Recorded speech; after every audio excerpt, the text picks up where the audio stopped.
तो आपने फिर वही देखा कि हमने टेंस की मिल रही हैं, क्वेश्चन टैग मिल रहा है, नाउन्स का भी मिला, प्रोनाउंस का भी मिला सीक्वेंस वाला। एक वचन है, एक वचन में जैसे ही आ रहा हो थर्ड पर्सन तो 2 3 1 लगा दो।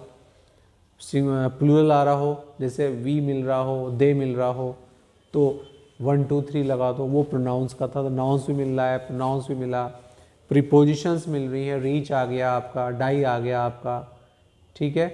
तो ये प्रीपोज अवेयर आ गया आपका, प्रीपोजिशंस भी मिल रही है, क्वेश्चन टैग भी मिल रहा है, rules of the verb with the managing director with वाला वो भी आ गया आपका, डायरेक्ट इनडायरेक्ट भी मिल रही है। मतलब 6-7 रूल तो जो हमने 15 के करीब करे हैं उसमें से 6-7-8 रूल तो ऐसे हैं जो लगातार आते रहे हैं।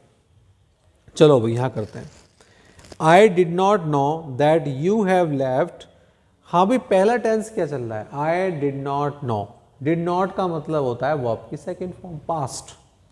जब पहला वाक्य पास्ट चल रहा होता है तो डायरेक्ट इनडायरेक्ट के नियम के अनुसार अगले वाला वाक्य में इज एम आर नहीं आएगा, वाजवर कर देंगे। हैज है तो हैड कर दो, कैन है तो कुड कर दो। अगर अगले वाला वाक्य दैट के बाद वाला वाक्य प्रेजेंट इंडेफिनिट है तो पास्ट इंडेफिनिट कर दो, पास्ट इंडेफिनिट है तो वर्ब पास्ट परफेक्ट कर दो। इसमें देखो इन्होंने लिखा है आई यू हैव लेफ्ट, तो यू हैव गलत है तो करेक्शन बी में ही है, हैव की जगह हैड आना चाहिए। तो I did not know that, तो ये डायरेक्ट इनडायरेक्ट की करेक्शन थी, ये आपने कर ली। तो देखो करेक्शन जो है वो एकदम पढ़ते ही आपको स्ट्राइक कर जाएगी अगर आपने उस रूल को बार बार पढ़ा है। अच्छा हमारा माइंड भी उसी ट्रैक पे होना चाहिए कि इसमें गलती किस तरीके की आती है। कभी आप स्पेलिंग मिस्टेक ढूंढने लगो स्पॉटिंग द एरर्स में, तो स्पेलिंग मिस्टेक नहीं आई तो आपको ये देखना है अच्छा इसमें डायरेक्ट की गलती आती है तो वो देखो भाई। सीनरीज यानी कि नाउन से गलती आती है, इफ़ आ रहा है, कंडीशनल सेंटेंसेस है, क्वेश्चन टैग आ रहा है, तो आपका माइंड खुद आपको गाइड करेगा कि इसमें करेक्शन जो आती है वो इस तरीके की करेक्शन आती है, ना कि कोई वैसी अननेसेसरी करेक्शन, स्टैंडर्ड करेक्शंस होती हैं। चलो भाई देखते हैं। पहला हमारा सेंटेंस कंप्लीट हो गया, 98 complete. 99 he wanted me to bring two breads। तो ब्रेड्स तो ब्रेड ही रहती है, ब्रेड्स नहीं कहते, ब्रेड एंड बटर सुना होगा आपने, ब्रेड्स नहीं कहेंगे, ठीक है। तो या अच्छा या हम सम बटर वटर लिखने की जरूरत नहीं है, बटर ही होता है। तो उसमें क्या होता है, जैसे बटर की कुछ स्लाइस मान लो, या पीसीस ऑफ बटर भी कह सकते हैं, या ब्रेड की जो स्लाइसेस होती हैं पीसीस ऑफ ब्रेड, या उसको एक वर्ड दे रखा है लॉव्स ऑफ ब्रेड, टुकड़े, रोटी के टुकड़े, LOAVES। तो यानी कि ब्रेड्स गलत है, सम गलत है, सम बटर गलत है, सम की जगह यहाँ पर पीसीज ऑफ बटर लगा सकते हैं आप। तो गलती इसमें थोड़ा सा यहीं पर है, तो एक सेक्शन इसमें गलती है दरअसल में बी ऑप्शन में। तो इसमें बी ऑप्शन में यहाँ पर ब्रेड्स गलत है, मेनली जो गलत है सम बटर भी चल सकता है, ठीक है, लेकिन आपको जो लिखना है वो ब्रेड्स में गलती है। तो 2 पीसीज ऑफ ब्रेड लिखो या तो 2 स्लाइसेस ऑफ ब्रेड, ऐसे लिखो आप। तो 99 गलत, सॉरी 99 का बी ऑप्शन गलत है। हाँ भाई 100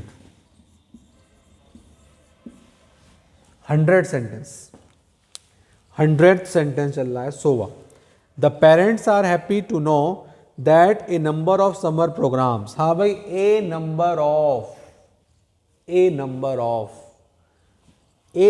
ऑफ लगता है सिंगुलर, लेकिन आनी चाहिए इसके संग प्लूरल। देखो हैव लिखा हुआ है, हैव बीन अरेंज, इसका मतलब ए नंबर ऑफ सेंटेंस सही चल रहा है।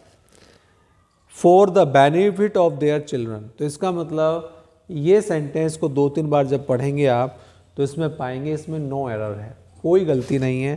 तो इसका ऑप्शन डी या नो एरर, जो डी ऑप्शन होता है वो नो एरर का होता है। इसमें आंसर आएगा आपका 100 का नो एरर। हाँ भाई 101 करते हैं। We are meeting today afternoon, थोड़ा सा यहीं पे डिस्टेंस वो लग रहा है, पढ़ लो पहले। We are meeting today afternoon to discuss the matter and reach a compromise, reach a compromise, ठीक है। तो यहां पर टुडे इन द आफ्टरनून आना चाहिए, we are meeting today in the afternoon. तो यहां पर थोड़ा सा लिखने का तरीका गलत हो रहा है, टुडे आफ्टरनून नहीं आएगा, today in the afternoon, we are meeting today in the afternoon. तो इसमें केवल ये गलती है, तो इसमें ए ऑप्शन में आप गलत पॉइंट आउट कर सकते हैं कि इसमें ये गलत है। हाँ भाई, next sentence 102, either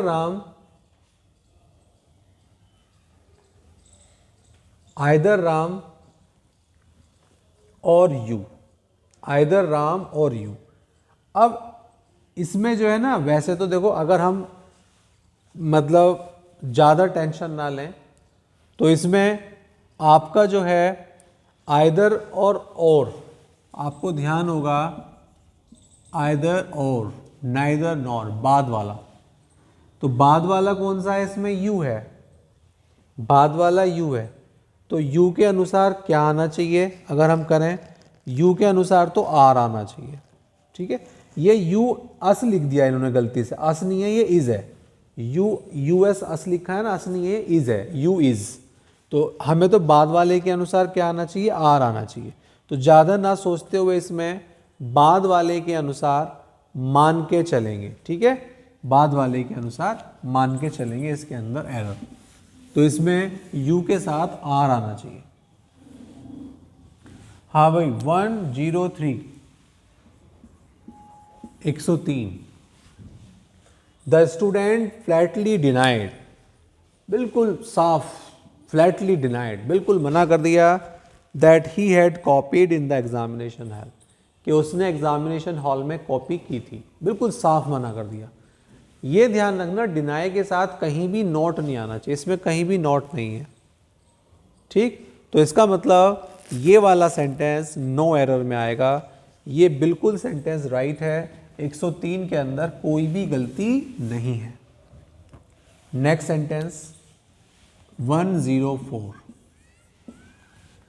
by the time you arrive tomorrow, by the time you arrive tomorrow, जब कल, उस समय जब कल आप आओगे, I have finished my work, मैं अपना काम कर चुका हूँगा। कल जब आप इस समय आओगे तो मैं अपना काम कर चुका हूँगा। तो थोड़ा सा ध्यान रखना, एक होता है प्रेजेंट इंडेफिनिट, एक होता है फ्यूचर परफेक्ट, ये कॉम्बिनेशन बनता है, प्रेजेंट इंडेफिनिट और फ्यूचर परफेक्ट का कॉम्बिनेशन ये बनता है। जैसे आई कम, मैं आऊँगा या आता हूँ, before you will have eaten, आप खाना खा चुके होंगे उससे पहले मैं आऊँगा।